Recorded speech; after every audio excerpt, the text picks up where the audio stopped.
सीते,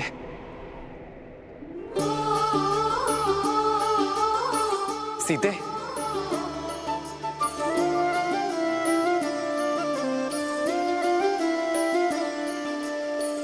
जन्म जन्म का है ये संगम, राम रतन सीता वैभव धन। एक है पौरुष एक समर्पण, एक है रूप तो दूजा दर्पण। राम है लोचन सीता दृष्टि, राम है बादल सीता वृष्टि। राम सिया राम सिया राम सिया राम, राम सिया राम सिया राम।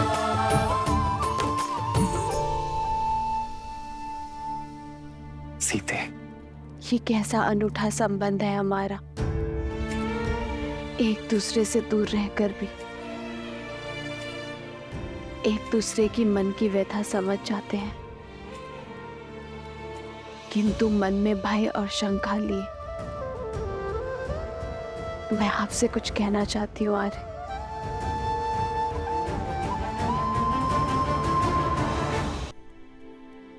यदि मैंने आपके निर्णय को प्रभावित किया तो ये हमारे तक की मर्यादा का उल्लंघन होगा। कैसा भय सीते, कैसी शंका? मन से मन के जुड़े इस संबंध में मुझसे कुछ मत छुपाओ सीते। जीवन में पहली बार मेरा हृदय भयभीत है। भविष्य की आशंकाएं वर्तमान को विचलित कर रही है। हमने एक दूसरे को वचन दिया था ना कि हमारे ये आत्मा का मिलन हमारे तप में वृद्धि करेगा, हमारी भावनाओं को मार्गदर्शन देगा और हम कभी एक दूसरे के जीवन के निर्णय को प्रभावित कर नियति के लेख में बाधा नहीं डालेंगे, एक दूसरे की शक्ति बनेंगे, दुर्बलता नहीं। किंतु आज मुझे भय आ रहा, कदाचित मुझसे ये प्रण न टूट जाए, कहीं मैं कुछ ऐसा ना कह दूं जो मुझे कहना नहीं चाहिए, फिर भले आपके मन को सुख मिले क्या दुख।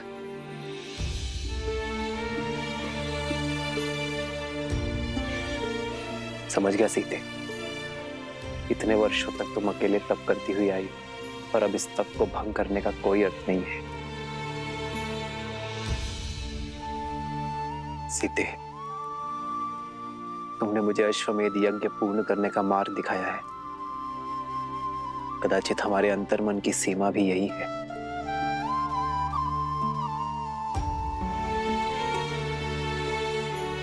सीते, यदि हमारे तप के भंग होने का भय है तुम्हें, तो हम आज के पश्चात ध्यान अवस्था में भी कभी नहीं मिलेंगे। राम सिया राम सिया राम सिया राम, राम सिया राम सिया राम, सिया राम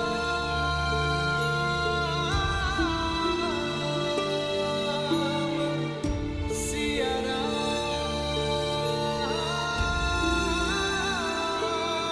सिया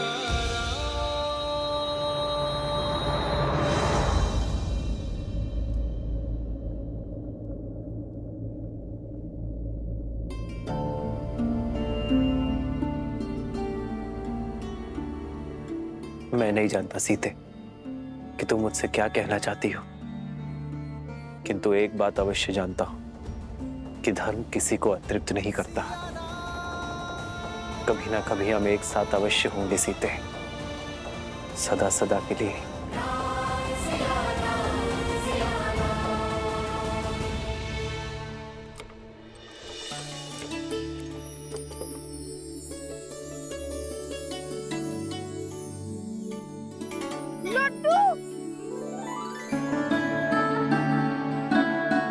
क्या तुम भी राम भक्त हो? कौन नहीं होगा ऐसे पराक्रमी और मर्यादा के धनी का भक्त? लव कुश।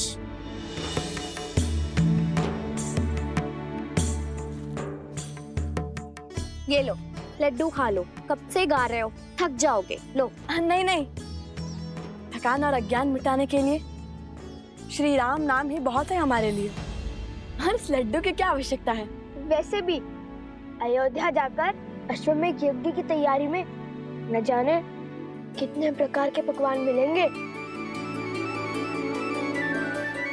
चलो चलो अब आगे बढ़ो, रुकने में समय व्यर्थ मत करो। ठीक है, मत खाओ, मुझे लगा तुम दोनों को अच्छा लगेगा। माता सीता ने दिए थे ना। माता सीता ने?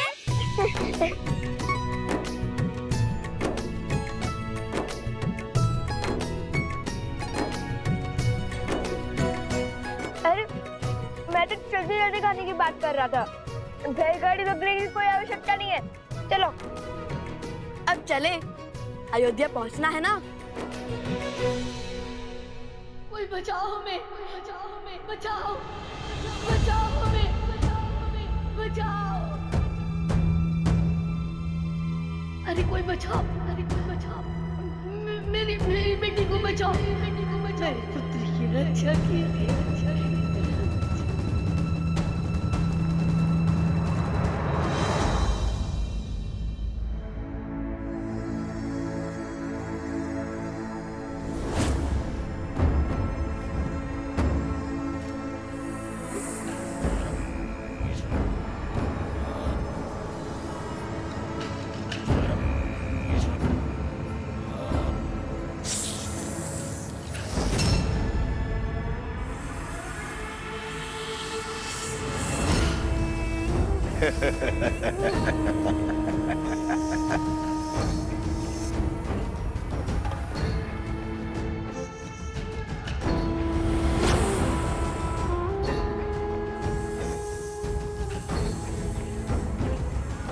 सुमन रहे, ये राम की दृष्टि के सामने मुक्त होने चाहिए, ताकि राम अपनी आंखों से अपनी विफलता देख सके।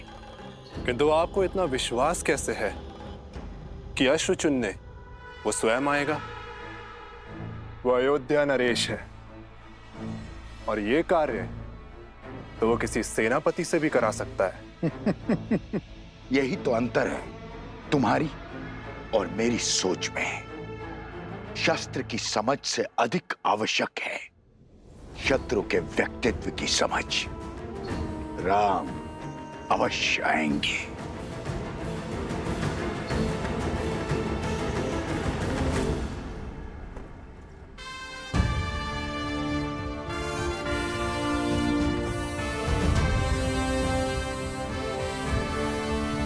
भैया, मैं राज्य के सर्वोत्तम अश्वों को चुनकर यहाँ ले आता हूँ। आप उन्हीं में से किसी एक का चुनाव कर लीजिएगा। जी भैया, और उन अश्वों को अभी सरयू घाट पर स्नान करवाया जा रहा है। वे आते ही होंगे जब एक राम वहां जा सकता है, तो इतने अश्वों को यहां लाने की क्या आवश्यकता है?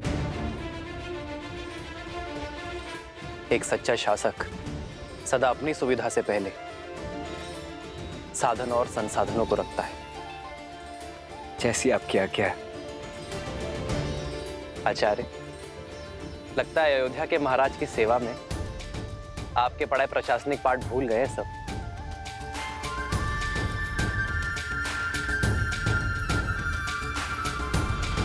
शीघ्र करो, हमें भगवान वाल्मीकि के आश्रम जाना है।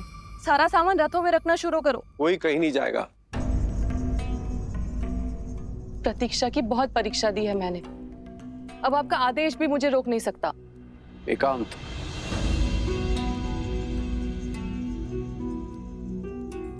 हट मत करो सुनैना, तुम वहां नहीं जा सकती। क्यों? क्यों नहीं जा सकती? मेरा हृदय चीख चीख कर कह रहा है कि वो मेरी सीता के ही पुत्र हैं, और सीता वहां भगवान वाल्मीकि के आश्रम में वनवासियों का जीवन जी रही है। हृदय तो मेरा भी यही कह रहा है, किंतु भूल गई उन बालकों ने क्या कहा था। उनकी माता ने उन्हें सीख दी है कि हमें बीते हुए कल की ओर नहीं, आने वाले कल की ओर देखना चाहिए। बीता हुआ कल ही तो आज की नींव है, उसे मैं कैसे भूल जाऊं? कौन है? कौन है? बचाओ हमें! कोई बचाओ हमें! बचाओ हमें! बचाओ। बचाओ!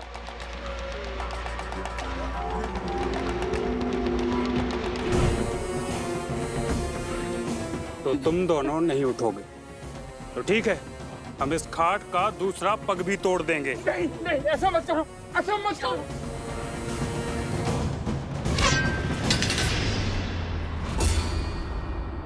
ए, कौन है? सामने आओ।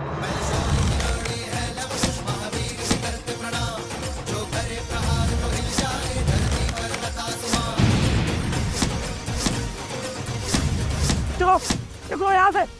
इस कन्या को उठा के लेके चलो। अरे कोई बचाओ! बचाओ मेरी बेटी को, बचाओ बेटे को, बचाओ!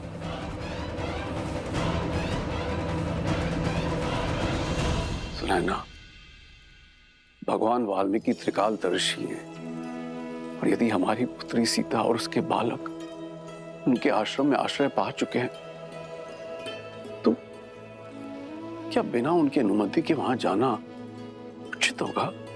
सुनैना, तुमने देखा नहीं बालक कितने मेधावी, तेजस्वी हैं, कितने प्रशिक्षित हैं। भगवान वाल्मीकि की इच्छा को समझो और उसे पूर्ण करने में उनका सहयोग दो। और ये भी तो हो सकता है कि श्री राम और सीता ने यह निर्णय मिल के लिया हो, तो हमें उनकी इस तपस्या को भंग नहीं करना चाहिए।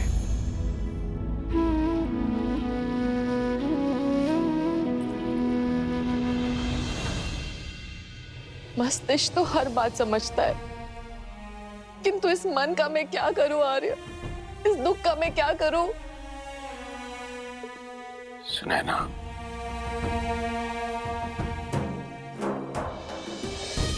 बीते हुए कल को तो हम नहीं बदल सकते, किंतु आने वाले कल की सुध तो ले सकते हैं। चलो अयोध्या चलते हैं।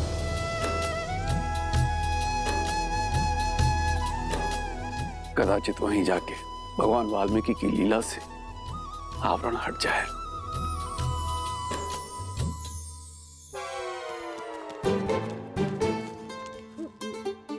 तुम ठीक हो? हाँ, वो तो लव कुश ने सबको मार भगाया, अन्यथा मेरा शौर्य देख दिया आप। अब चलो। कौन है? किसने हमारी सहायता की? हम भगवान वाल्मीकि के शिष्य और वन देवी के पुत्र हैं। आपकी करण पुकार सुनकर हम यहाँ आए हैं। पुत्र, हम वृद्ध और दृष्टिहीन हैं। हमारी पुत्री कहाँ है? वो दुष्ट कहीं उसे उठाकर तो नहीं ले गए? पुत्री, मेरी पुत्री की रक्षा कीजिए। वो जो कन्या यहाँ मूर्छित पड़ी थी, वो आपकी पुत्री है। हाँ, हाँ। आप दोनों बैठे क्यों हैं और उठकर उन दुष्टों से लड़े क्यों नहीं? हमने ब्राह्मणी सरस्वती का व्रत लिया। हम इस घाट पर से उठ नहीं सकते, पर वो दुष्ट इस घाट के नीचे गड़े हुए धन को लेना चाहते। उन्होंने हमारे 4 पुत्रों को मार डाला, हमारी घाट का पांव भी तोड़ डाला। बड़ी मुश्किल से हमारी पुत्री ने ये 4 भाई बचाई है, और अब उनकी शक्ति दिनों दिन बढ़ती जा रही है। वो हमारी शक्ति को, हमारी साधना को, हमारे जाप को भंग करना चाहते। रक्षा कीजिए, हम पर कृपा कीजिए। भैया,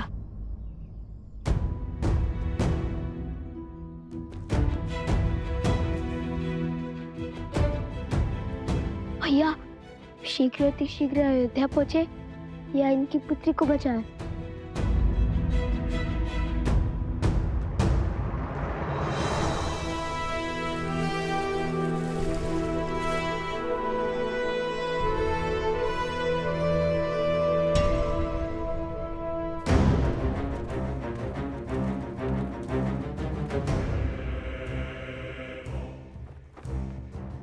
शत्रु को बड़ा सटीक समझा महाराज सहस्त्रमुख ने।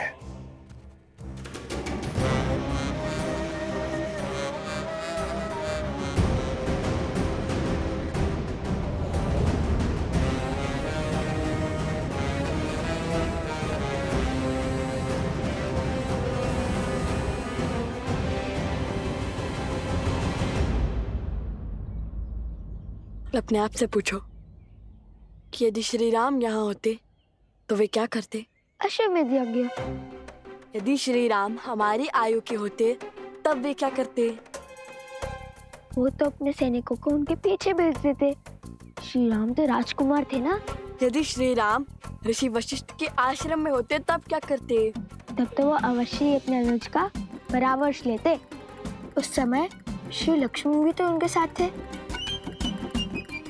तो मैं भी तो वही कर रहा हूँ, अपने अनुज का अर्थात तुम्हारा परामर्श ले रहा हूँ। अब बताओ वे क्या करते।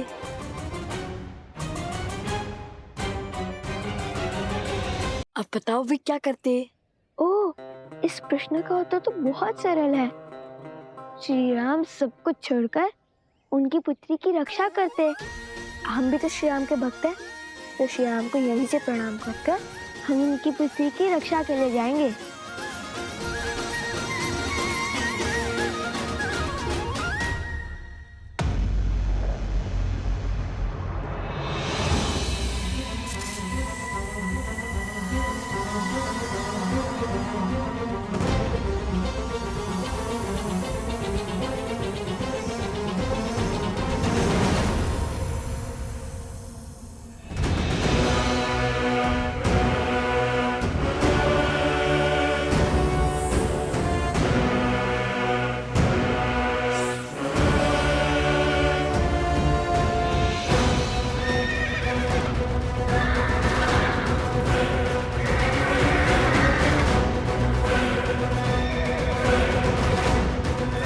अरे ये क्या कर रहा है?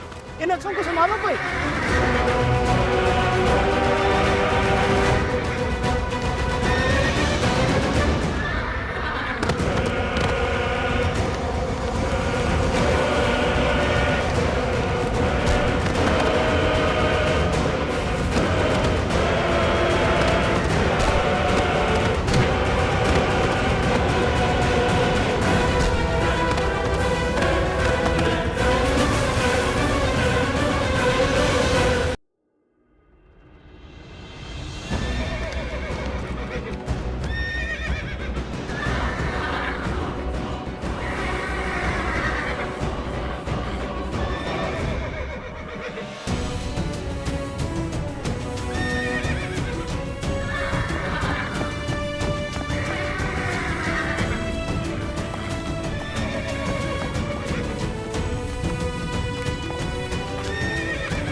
सर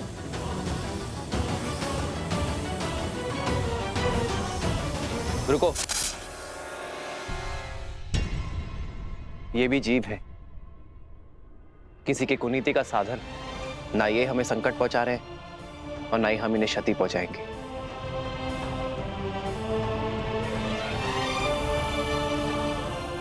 हनुमान प्रभु, इन्हें इनके उचित स्थान पर पहुंचा दो।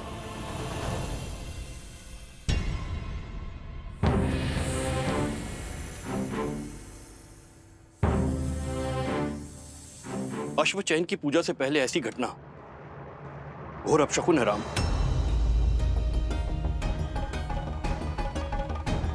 अब कैसे चुनेंगे अश्व? कोई बात नहीं, बचे हुए अश्वों में से ही किसी एक का चुनाव कर लेते हैं।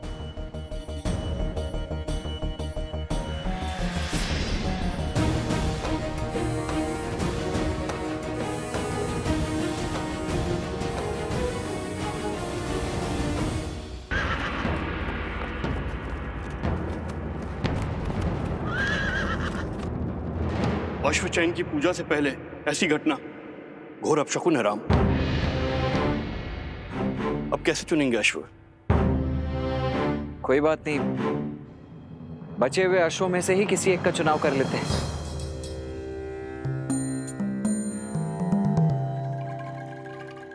हर जीव अपनी नियति लेकर आता है, हम उनसे साधारण से असाधारण बनने का अवसर नहीं छीन सकते। पहले जो अश्व खो गए उन्हें खोजा जाएगा और फिर अश्वमेध यज्ञ के रूप में धर्म की ध्वजा लहराने वाले अश्व का चयन किया जाएगा। जो आज्ञा महाराज।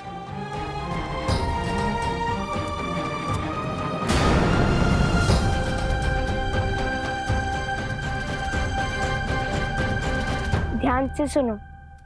तुम सब यही रुको और इन वृद्ध दंपत्ति की रक्षा करो। मैं और भैया उन दुष्टों से इनकी पुत्री को बचा कर लाते हैं। आप चिंतित ना हो, निश्चिंत रहिए, शीघ्र ही आपकी पुत्री यहाँ होंगी। आयुष्मान हो। चलिए भैया। भैया सोमकर को भी ले चले। क्यों? तुमने तो कहा था कि मैं सदा फंस जाता हूँ। तभी तो साथ ले जा रहे हैं। हमारे दृष्टि के सामने फंसोगे तो हमें तुम्हें बचाने में सरलता होगी। यहाँ आए और पता चला तुम खो गए, फिर कहाँ खोजते रहेंगे तुम्हें। चलो अब।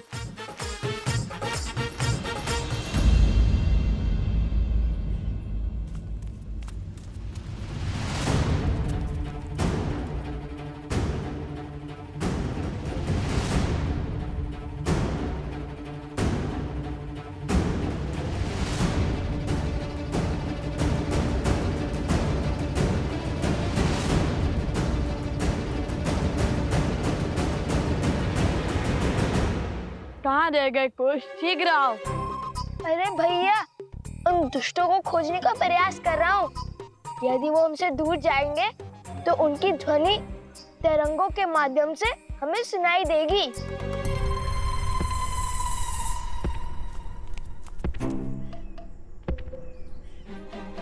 कुछ सुनाई दिया? हाँ हाँ, बहुत स्पष्ट तरंग आ रही है उत्तर की ओर से।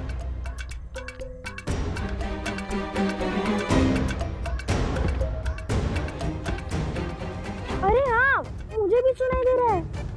तरंग बहुत ही निकट से आ रही है, अर्थात वो उद्दंडी स्वयं ही हमारे पास में फंसने आ रहे हैं। कैसा पाश? वही जो तुम दोनों ने बिछाया होगा। तुम केवल भूमि से ध्वनि तरंग सुन रहे हो, पवन में आ रही ध्वनि नहीं। ये कोई दुष्ट नहीं, मदमस्त गज है। वो उस ओर से आ रहा है। गज?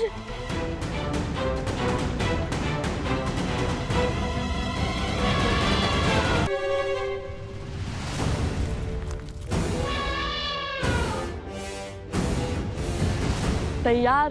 तैयार।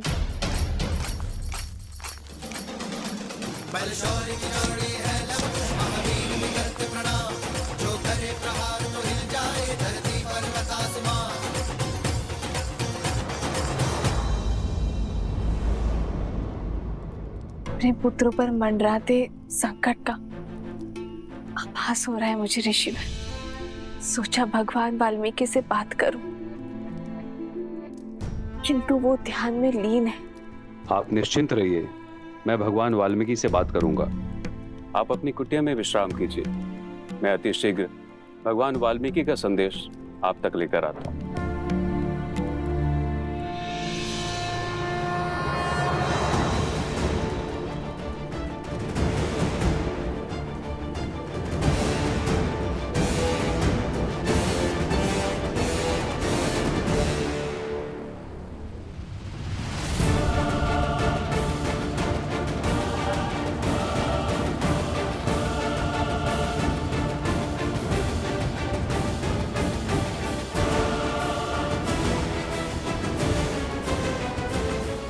क्यों मृत्यु के मुख में चले आ रहे हो बालको? लौट जाओ। लौटना तो तुम्हें होगा। छोड़ दो उस कन्या को और वचन दो कि कभी उन वृद्ध दंपत्ति को नहीं सताओगे। हमसे मुक्ति चाहते हो तो इन्हें मुक्त करो। राम भक्त हैं हम, शब्दों से डिगेंगे नहीं। अच्छा, तो फिर आओ और ले जाओ इसे।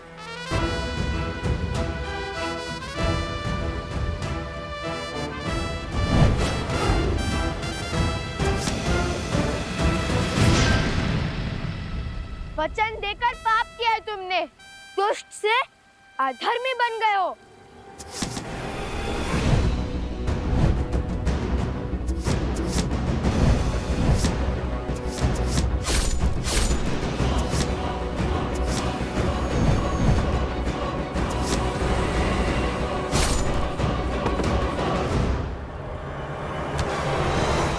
अरे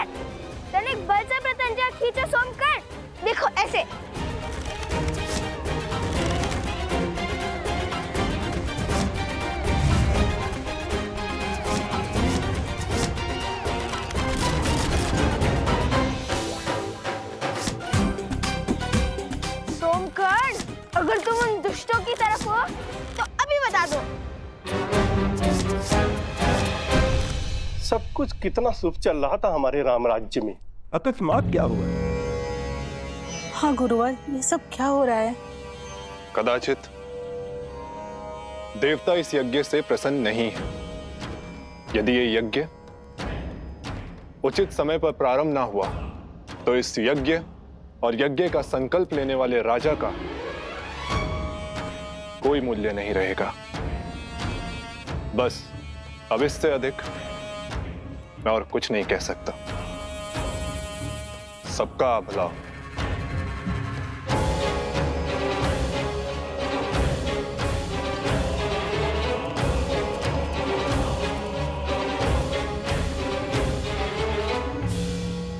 ये क्या कहेंगे गुरुवर? श्री राम का मोल ना रहा तो हम भी मूल्यहीन हो जाएंगे।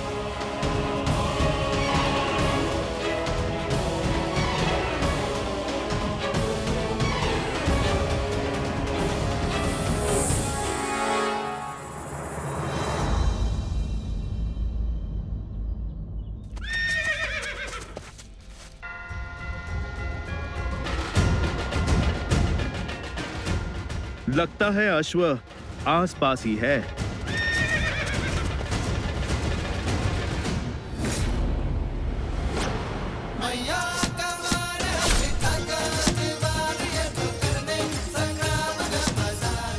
भागो तुम लोग।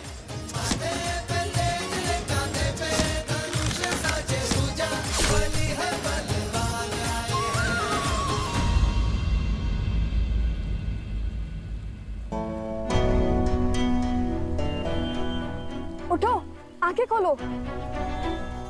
कुश, थोड़ा सा जल लेके आओ। उठो।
माता सरस्वती।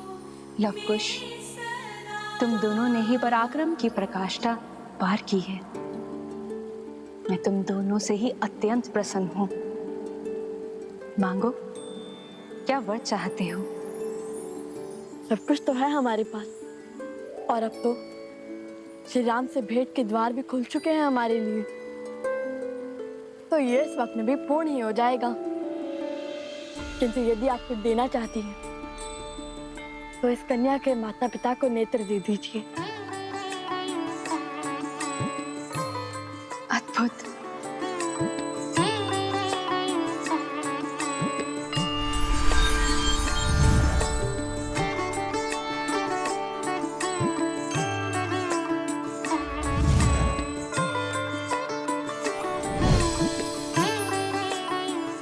ये भगवान विष्णु का प्रतिरूप दिव्य शालिग्राम है। ये उस दंपत्ति को दे देना, उनकी दृष्टि लौट आएगी।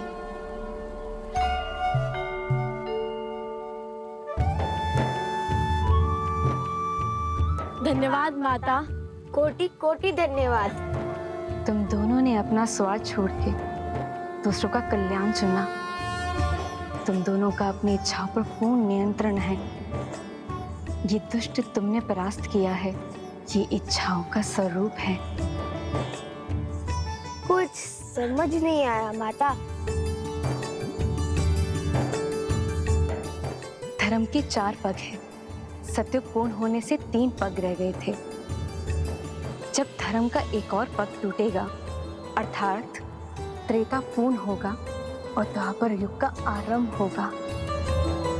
धर्म का पालन करना अधिक कठिन हो जाएगा। जिस वृद्ध दंपति की तुमने सहायता की वो योग एवं भक्ति के प्रतिरूप है। ये दुष्ट वास्तव में इच्छाएं हैं। जैसे जैसे इच्छाएं बलवान होती है वैसे वैसे ही भक्ति आडंबर बन जाती है और योग केवल शारीरिक श्रम बन जाता है। स्मरण रखना लवकुश, जिसका मन मर्यादा में हो वो पुरुषोत्तम होता है। मर्यादा पुरुषोत्तम तो श्री राम है, और जब तक वो इस भूमि पर है धर्म को किसका भय? हम अयोध्या जाकर श्री राम कथा का गान करने ही तो आए थे। तो फिर इसलिए मैं अपनी ओर से तुम दोनों को एक भेंट देती हूँ। इसे आशीर्वाद समझ के अपने पास रख लो।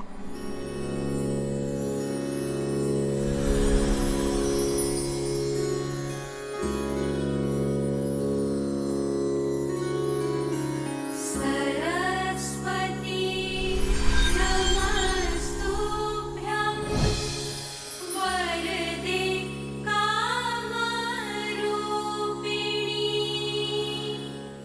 कला अंतर मन के भाव को स्पष्ट करती है और ये वीणा तुम्हारे मन के भावों को ध्वनि देगी। इस वीणा के साथ राम कथा का गायन करोगे, वो कथा समय के अंत तक अमर हो जाएगी। धन्यवाद माता। कोटि कोटि धन्यवाद।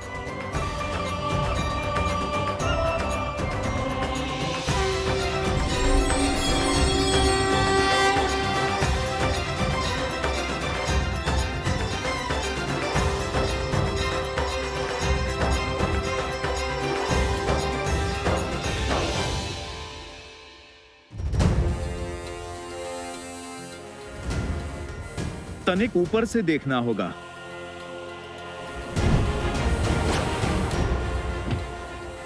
जय श्री राम। बजरंग बली हनुमान, जय जय महाबली हनुमान। भैया मुझसे तो प्रतीक्षा ही नहीं हो रही। मन कहता है इसे अभी बजा कर देखूं। माता सरस्वती ने कहा था कि ये हमारे मन के भावों को ध्वनि देती है, इसलिए हम इससे राम भक्ति की धुन में गुंजाते हैं।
इतनी सुंदर धुन है।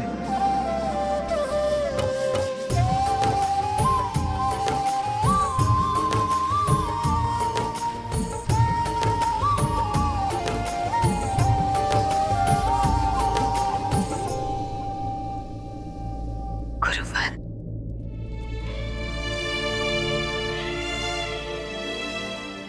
गुरुवर, मेरे लवकुश ठीक तो है ना? क्या कहा भगवान वाल्मीकि ने? सब कुशल मंगल है देवी। वैसे भी जब पिता के कार्य में पुत्र निमित्त बने तो उससे अधिक शुभ और क्या हो सकता है। भैया ये अश्वतनिक अशांत लग रहा है। वो इसलिए क्योंकि अश्व हमेशा वन में वृक्षों के बीच टोली में घूमते हैं ताकि उनकी रक्षा हो सके, और ये अश्व अकेला है वृक्षों से भरे वन में विचरण कर रहा है। सिंहों का आखेट बन सकता है। क्या पता ये अश्विनी कुमार में से एक हो। वैसे भी पग पग पर हमारी परीक्षा हो रही है।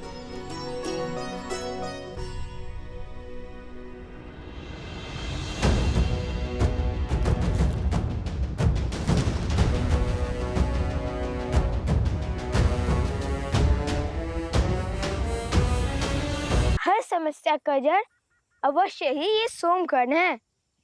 जब भी हमारे साथ रहता है तब कोई ना कोई संकट आ पड़ता है। नहीं नहीं, सत्य कुछ और है। जब जब मैं तुम दोनों के साथ रहता हूँ तब तब मुझ पर विपत्तियों का पहाड़ आ पड़ता है।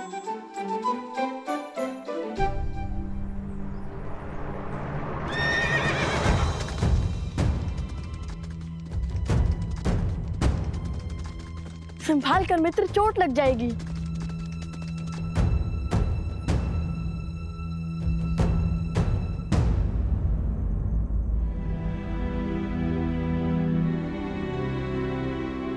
अति उत्तम भैया। ये तो अधिक उत्तेजित लगता है। जब मुझे उत्तेजना होती है तब माता मुझे राम नाम स्मरण करवाती है। तुम भी राम नाम का स्मरण करो मित्र। कुछ और सोचना पड़ेगा। सोच लिया।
अद्भुत युक्ति लगाई भैया, किंतु श्री राम के नाम के साथ माता सीता का भी नाम लिखकर देखिए, संपूर्ण रूप से शांत हो जाएगा।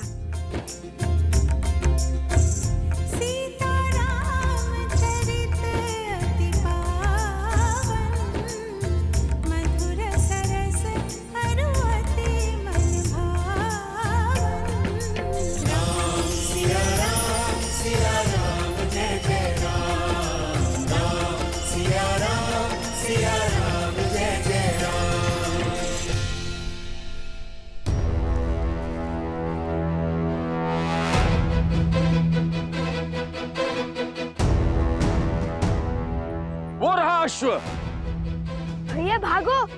अरे कहाँ भाग रहे हो? विपत्ति से दूर। पहले तुनीर का चोर समझकर हमारे पीछे भागे, उसके बाद वो अश्व का स्वामी, और अब इसे खोजने भी कोई आ रहा है। जिनका अश्व है वो आ गए हैं।